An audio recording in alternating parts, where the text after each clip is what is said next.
नमस्कार। 5 महत्त्वाच्या बातम्यांसाठी KSB मराठी न्यूजवरी मी सूर्याजी भोसले।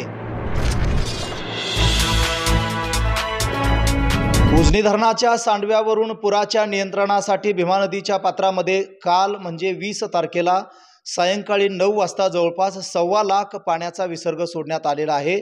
त्यामुळे पुराची परिस्थिती उद्भवलेली आहे।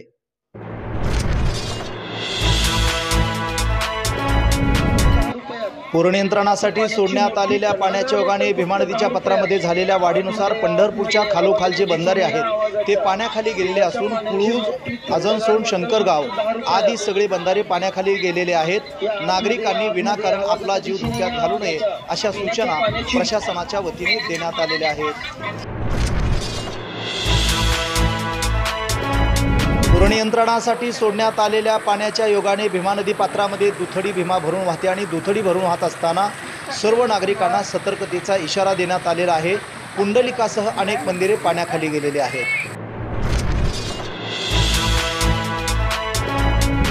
पुढील 3 तासामध्ये सोलापूर, नंदुरबार आणि रायगड या जिल्ह्यामध्ये मुसळधार आणि तीव्र स्वरूपाच्या पावसाची शक्यता मंत्रालय मुंबई यांच्या वतीने वर्तवण्यात आलेली आहे। नागरिकांना सतर्कतेच्या सूचना देण्यात आलेल्या आहे। विनाकारण आपण आपला जीव धोक्यात घालू नये अशा सूचनांचा अवलंब करावा अशी सूचना मंत्रालय मुंबई यांच्या वतीने सोशल मीडियाच्या माध्यमातून प्रसिद्ध करण्यात आलेली आहे।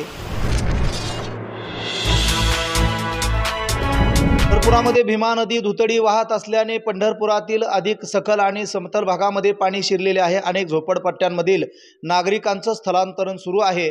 तर पंढरपूर आणि गोपाळपूरला जोडणाऱ्या पुलावर पाले आल्याने या पुलावरून वाहतुकीच्या व्यवस्थेमध्ये अडथळा येईल असं कृत्य लोकांनी करू नये अशा सूचना प्रशासनाच्या वतीने देण्यात आलेल्या आहेत।